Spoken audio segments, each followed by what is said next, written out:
halgamaa Cabdulaahi Ciise Maxamuud wuxuu ku dhashay 1922 degmada Afgooye ee gobolka Shabeellaha Hoose wuxuuna aabihii geeriyooday isagoo yar waxaana soo korisay hooyadii oo la oran jiray Mareero Diini Axmed Warfaa wuxuu u soo boqolay magaalada Muqdisho asigoo ka bilaabay dugsiga Quraanka iyo waxbarashadiisii hoose iyo dhexe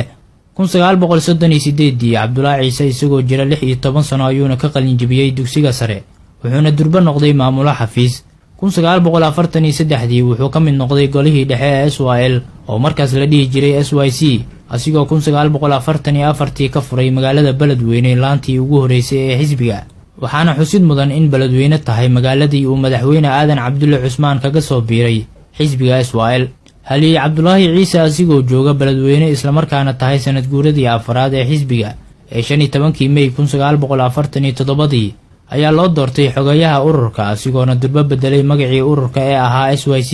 una bedelay SYL ama Somali Youth League barnaamijkiisii siyaasadeed uu soo bandhigayna wuxuu ka koobnaa 5 qodob oo kala ahaa in la raadiyo gobonimadii iyo xorriyaddii shanta Soomaaliyeed oo midaysan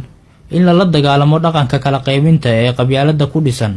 in laga taqaluso ciddii ka hortimaada danta Soomaaliyeed in waxbarashada lagu baahiyo dalka lana dhiso aqoonta iyo waxqabadka dhalinyarada iyo in la qoro afka Soomaaliga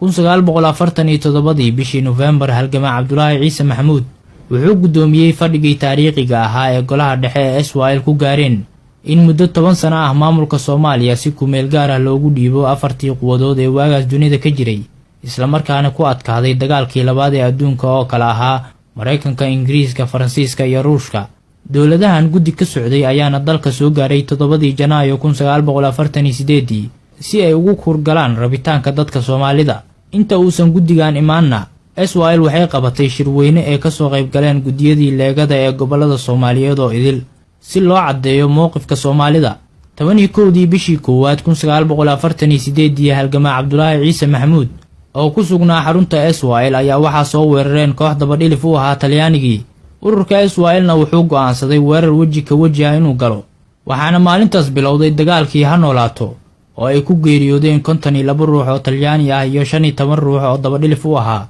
inkastoo maalintaasi ay dagaalka ku geeriyoodeen 14 wadaniyiin ah oo ay ka mid tahay halyeeyad Xaawo Cusmaan Xaawo Taako 28 bishii 10 1948 ayuuna dalka ka dhoofay si uu uga qayb galo shir ka dhacay Paris oo ay soo qaban qaabiyeen wasiiradii arrimaha dibadda Talyaaniga iyo Ingiriiska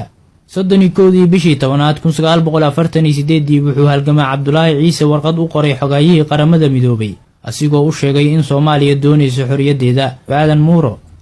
waxaa lagu muday talaalkii sunta ahaa ee loo maleegayay Cabdulaahi Ciise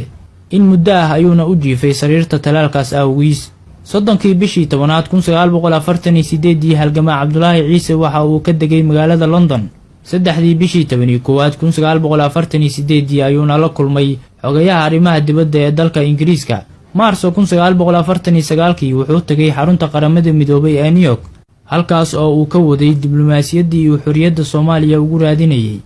13 bishii 6 1949 isagoo ku sugan magaalada New York wuxuu SYL u soo diray qoraal uu ugu sheegayay guud ahaan Soomaali weyn qatarta uu wato qorshaha ajnabiga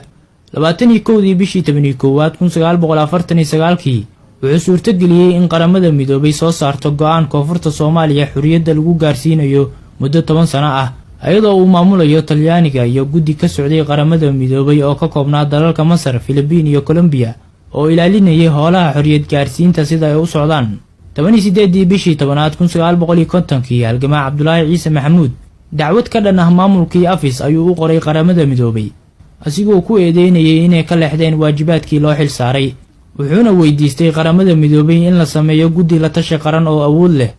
wuxuu kaloo qaramada midoobay weydiistay in Soomaaliya laga difaaco ajnabiga ku soo qulqulaya gaar ahaan kuwa Talyaaniga ahaa 1954 wuxuu ku guuleystay inuu ka dhaadhiciyo qaramada midoobay in la isgarab dhigo oo meel qura laga wada taago calamada qaramada midoobay Talyaaniga iyo midka Soomaaliya 1956 ilaa 1960 halgamaa Cabdulaahi Ciise Maxamuud wuxuu ahaa ra'iisul wasaarihii ugu horeeyay ee Soomaaliya 1959 wuxuu mar labaad ku guuleystay xilka ra'iisul wasaarenimo 12 bishii afraad 1960 wuxuu abaabulay saxiixayna digreetadii lagu dhisay ciidanka xoogga dalka Soomaaliyeed wuxuuna darajada generaalka u dalacsiiyay una magacaabay taliyihii ciidanka xoogga dalka Soomaaliyeed daawud cabdulle xirsi. 1960 ilaa 1964 wuxuu ahaa wasiirka arrimaha dibadda. 1964 ilaa 1967 wuxuu ahaa wasiirka caafimaadka. 1973 ilaa 1984 wuxuu ahaa danjiraha Soomaaliya u fadhiya dalka Sweden, isla markaana wakiil ka ahaa dhammaan wadamada la isku yiraahdo Scandinavian-ka. 24 bishii 3 1988 ayuuna ku geeriyooday magaalada Rome ee dalka Talyaaniga. 29 bishii 3 1988 ayaana meedkiisa la keenay dalka. waxaa loo aasay si heer qaran ah, iyadoo halgamayaashii SYL dhammaantood ay aaskiisa ka soo qayb galeen intii markaa nooleed iyo